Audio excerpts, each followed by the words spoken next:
अस्सलाम वालेकुम स्टूडेंट्स, मैं हूं आपका इंस्ट्रक्टर आतिफ नसीम और हमने स्टार्ट किया हुआ है ईटा इंजीनियरिंग 2019 का पेपर, जिसमें हम फर्स्ट ईयर के एमसीक्यूज डिस्कस कर रहे हैं। इस पेपर में 30 एमसीक्यूज फर्स्ट ईयर के हैं और 30 एमसीक्यूज सेकेंड ईयर के हैं। तो फर्स्ट ईयर का क्वेश्चन नंबर 15 आज हम इस लेक्चर के सीरीज के सेकेंड लेक्चर में डिस्कस करेंगे। A car in motion hits and get embedded in a tree trunk. What is conserved? Momentum and kinetic energy. Kinetic energy alone, neither momentum nor kinetic energy or momentum alone. Students, आपके साथ momentum तो हमेशा conserve होता है, इसमें तो कोई शक नहीं है। काइनेटिक एनर्जी तब कंजर्व होती है जब आपके साथ कोलिजन इलास्टिक हो। और स्टूडेंट्स, इलास्टिक कोलिजन के लिए एक बात याद रखें कि इलास्टिक कोलिजन में कभी भी दो बॉडीज जो है वो एक दूसरे में एम्बेडेड नहीं होती। वो कोलिजन करके उसी पॉइंट पे एक दूसरे को रिलीज कर देती है। और जब भी बॉडीज आपके साथ एम्बेडेड हो जाती है तो अक्सर औकात 99% वो कोलिजन्स इलास्टिक नहीं होते। तो इस कोलिजन में भी मोमेंटम तो कंजर्व्ड होगा, जिसके बारे में हम 100% श्योर है। काइनेटिक एनर्जी कंजर्व नहीं होगी क्योंकि ये एक इलास्टिक कोलिजन नहीं है, क्योंकि इसमें आपके साथ कोलिजन जो है, कोलिजन के बाद वो दोनों bodies as a single body जो है वो मौजूद हैं। तो हमारे साथ इस केस में आपके साथ सिर्फ मोमेंटम कंजर्व्ड होगा। और बाकी भी इस क्वेश्चन को अगर आप जनरली देखें तो आपको पता चल गया होगा कि कोलिजन के बाद जो है ये दोनों बॉडीज आपके साथ रेस्ट में आ गई होंगी। तो कोलिजन से पहले तो काइनेटिक एनर्जी मौजूद थी, लेकिन कोलिजन के बाद काइनेटिक एनर्जी मौजूद नहीं है। बहरहाल ऑप्शन नंबर डी इसमें करेक्ट ऑप्शन है। नेक्स्ट क्वेश्चन, क्वेश्चन 16 मेजरमेंट से लिया गया है। एंगुलर मोमेंटम का आपने डायमेंशन बताना है। तो स्टूडेंट्स, एंगुलर मोमेंटम का फॉर्मूला जो है वो आर पी है। पी की जगह आप एम वी पुट कर दें और फिर इन सब के यूनिट्स लिख लें। आखिर में आपको पता चल जाएगा कि इसमें मास मौजूद है, लेंथ का स्क्वायर मौजूद है और टाइम का जो है इनवर्स मौजूद है। तो इसका डायमेंशन जो है वो M L square T minus 1 है और करेक्ट ऑप्शन इसमें ऑप्शन नंबर सी है आपके साथ। नेक्स्ट क्वेश्चन की तरफ बढ़ते हैं स्टूडेंट्स, जो आपके साथ एक सिंपल हार्मोनिक मोशन से लिया गया है चैप्टर 7 से, और सिंपल पेंडुलम का मोशन है। A small block oscillates back and forth on a smooth concave surface of radius R. आपके साथ कंसिडर करें कि एक सेमी सर्कल है बिल्कुल कनकेव और उसका रेडियस जो है वो आर के इक्वल है। तो उसका टाइम पीरियड किसके इक्वल होगा? ये ऑप्शंस आपको गिवन है, आप देखें कि आपने इसे किस तरह सॉल्व करना है। इस डायग्राम में आप देख सकते हैं मैंने एक कनकेव सरफेस कंसिडर किया हुआ है और ये बॉडी जो है उसमें रोटेट कर रही है। ये इसको आप एक सिंपल पेंडुलम कंसिडर करें। आप इस तरह कंसिडर करें कि आपके साथ ये बॉडी एक वायर के थ्रू इस सेंटर के साथ अटैच्ड है और इस सिंपल पेंडुलम की लेंथ जो है वो आर के इक्वल है। आपको वैसे भी बता दिया गया है कि सरफेस जो है वो स्मूथ है, मतलब आप इस तरह कंसिडर करें कि ये बॉल सरफेस को टच ही नहीं कर रहा। किसी किस्म के लॉसेस आपके साथ नहीं हो रहे क्योंकि सरफेस आपके साथ स्मूथ है, फ्रिक्शंस आपके साथ इन्वॉल्व नहीं है।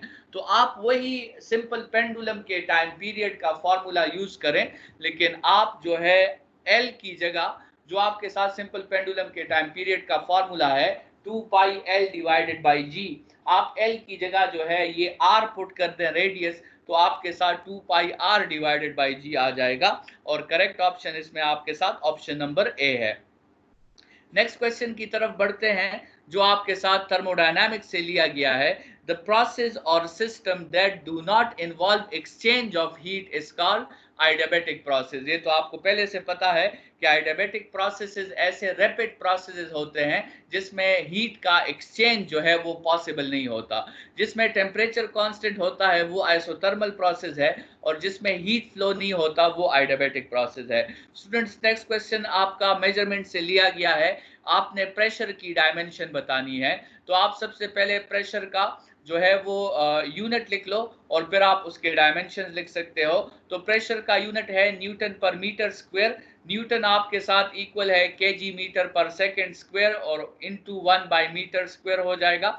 इससे आपके साथ KG divided by second into metre, जिससे आप डायमेंशन निकाल सकते हो M L minus 1 T minus 1। ये आपके साथ correct option option number D है स्टूडेंट्स। नेक्स्ट क्वेश्चन आपका काइनेमेटिक्स से लिया गया है और ये क्वेश्चन भी आपके साथ मोमेंटम के लिहाज से है और आपने मोमेंटम के कंजर्वेशन से ये क्वेश्चन सॉल्व करना है। Students, two railway trucks of masses m and 5m moves towards each other in the opposite direction with speeds 3v and v respectively. The truck collide and stuck together. मतलब collision के बाद वो दोनों as a single body हो गए। What would be the speed after collision? v by 3, v by 2, v या 5v by 4? Students इस question को देखें, हमने जो है ये दो बॉडीज ली, एक का मास m है, वेलोसिटी 3v है, दूसरे का मास जो है वो 5m है और उसकी वेलोसिटी v है और ये अपोजिट डायरेक्शन में मोशन कर रहे हैं। तो आप सबसे पहले तो इसका इनिशियल मोमेंटम फाइंड करें। आप दो बॉडीज के मोमेंटम्स को फाइंड करेंगे और फिर दोनों को प्लस करेंगे, लेकिन आपको पता है कि मोमेंटम वेक्टर क्वांटिटी है, आपने डायरेक्शन को भी जहन में रखना है। उसके लिए स्टूडेंट्स देखें कि ये टू द लेफ्ट डायरेक्शन जो है वो मैंने पॉजिटिव कंसिडर की है और टू द राइट डायरेक्शन मैंने नेगेटिव कंसिडर की है। तो आपके साथ ये 5mv आप पॉजिटिव में लेंगे और 3mv आप नेगेटिव में लेंगे। बहरहाल आपके साथ इनिशियल मोमेंटम जो होगा वो 2mv के इक्वल हो जाएगा। स्टूडेंट्स, कोलिजन के बाद ये डायग्राम आपको शो हुआ है, दोनों bodies as a single body behave कर रहे हैं, जिसका मास 6m के इक्वल है और जिसकी वेलोसिटी x के इक्वल है।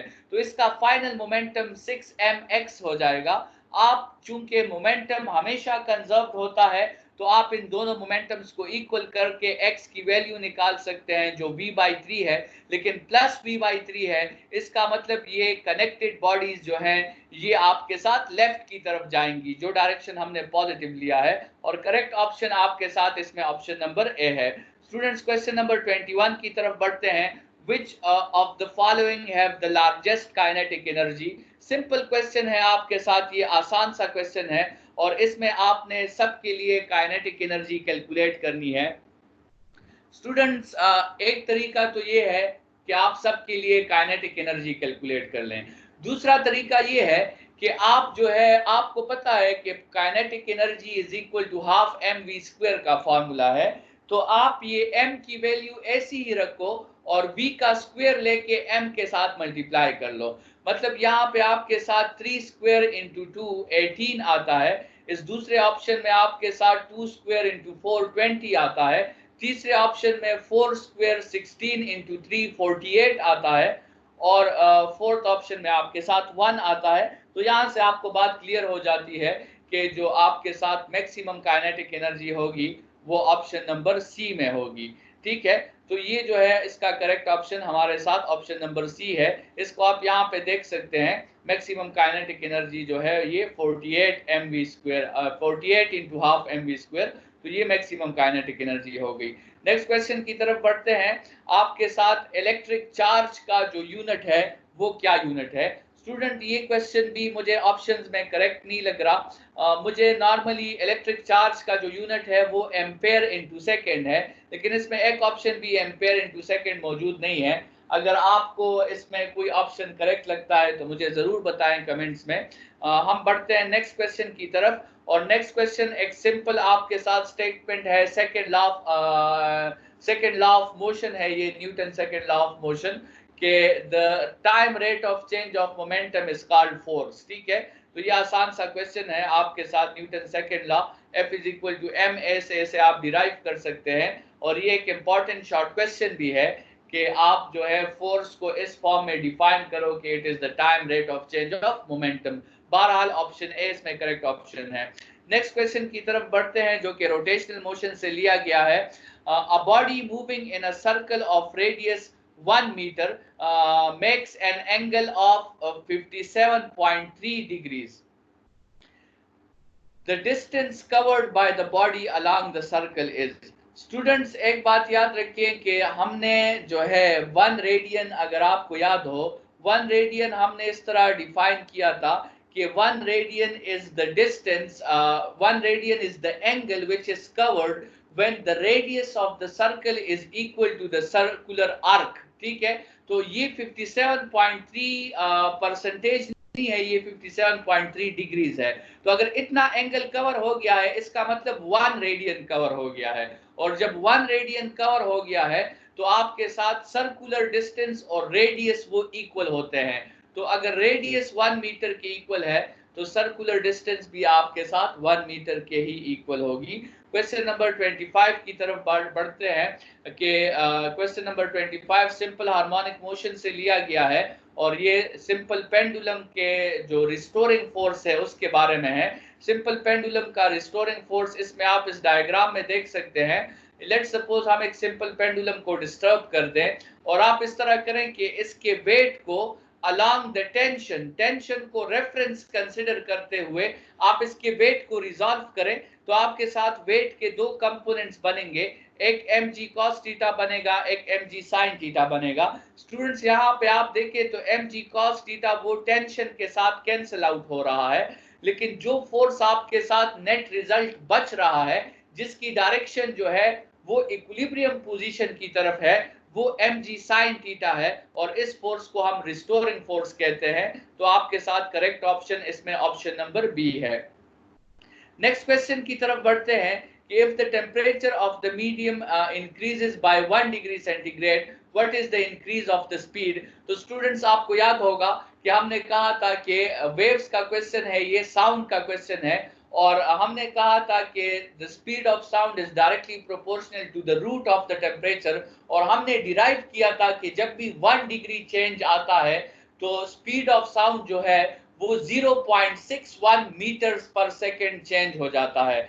लेकिन यहाँ पे मीटर्स पर सेकेंड तो मौजूद नहीं है, सेंटीमीटर्स पर सेकेंड है। तो आप 0.61 को 10 के साथ मल्टीप्लाई कर लें तो आपके साथ 6.1 सेंटीमीटर पर सेकेंड आ जाएगा और करेक्ट ऑप्शन आपके साथ ऑप्शन नंबर बी है। स्टूडेंट्स आपके साथ नेक्स्ट क्वेश्चन वेव ऑप्टिक्स पे है, ये डबल स्लिट एक्सपेरिमेंट पे है, यंग्स की डबल स्लिट एक्सपेरिमेंट पे, और वो आपसे क्वेश्चन पूछ रहे हैं कि फ्रिंज स्पेसिंग जो होता है, जो व्हाइट फ्रिंज विड्थ होती है, जो ब्लैक डार्क फ्रिंज विड्थ होती है, वो किस चीज पर डिपेंड करती है। स्टूडेंट्स इस पे हमने फॉर्मूला निकाला था फ्रिंज विड्थ का, lambda capital D by small D, जिसमें लिम्डा वेवलेंथ है, कैपिटल डी स्लिट और स्क्रीन के दरमियान सेपरेशन है और स्मॉल डी जो है वो दो स्लिट्स के दरमियान सेपरेशन थी। तो अगर आप इसमें ऑप्शन में देख लें तो ये फ्रिंज स्पेसिंग जो है ऑल ऑफ द अबव पे डिपेंड करता है। तो ऑप्शन डी इसमें करेक्ट ऑप्शन है। 29 क्वेश्चन की तरफ बढ़ते हैं। Which of the following properties is common in light and sound? Students आपको पता है कि पोलराइजेशन जो है, लाइट पोलराइजेशन करती है लेकिन साउंड पोलराइजेशन नहीं करती, क्योंकि साउंड एक में लॉन्गिट्यूडनल वेव है and longitudinal waves can not be polarised. So polarization is not a common property, it is a differentiating property. Students, medium भी common property नहीं है, sound के लिए medium की जरूरत है, light के लिए medium की जरूरत नहीं है, ठीक है। इसके अलावा जो है अगर आप देखें डायफ्रैक्शन को, अगर आप देखें साउंड भी डायफ्रैक्ट हो सकता है और लाइट भी डायफ्रैक्ट हो सकता है। अगरचे लाइट इतना डायफ्रैक्शन शो नहीं करता जितना साउंड डायफ्रैक्शन शो करता है, लेकिन बहरहाल डायफ्रैक्शन जो है वो इसकी कॉमन प्रॉपर्टी है। तो इसमें करेक्ट ऑप्शन हमारे साथ ऑप्शन नंबर डी है। स्टूडेंट्स नेक्स्ट क्वेश्चन की तरफ बढ़ते हैं। आइसोथर्मल प्रोसेस में आपके साथ कौन सी चीज कांस्टेंट होती है। स्टूडेंट्स आपको पता है कि आइसोथर्मल प्रोसेस में टेम्परेचर आपके साथ कांस्टेंट होता है और हमें पता है कि internal energy depends on temperature. तो अगर टेम्परेचर कांस्टेंट है तो आपके साथ इंटरनल एनर्जी भी आपके साथ कांस्टेंट होगी। तो इस क्वेश्चन में करेक्ट ऑप्शन हमारे साथ ऑप्शन नंबर ए है। If temperature is constant, if the process is isothermal, then the internal energy should also be constant. Students, इस क्वेश्चन के साथ हमने जो है फर्स्ट ईयर के क्वेश्चंस कंप्लीट कर लिए हैं। नेक्स्ट लेक्चर में फिर हम सेकेंड ईयर के क्वेश्चन स्टार्ट करेंगे। इस लेक्चर को यहीं पे ख़त्म करते हैं। अगर आपको कोई कंफ्यूजन हो तो आप मुझसे कमेंट्स में पूछ सकते हैं। इस लेक्चर के लिए इतना ही। Thank you students.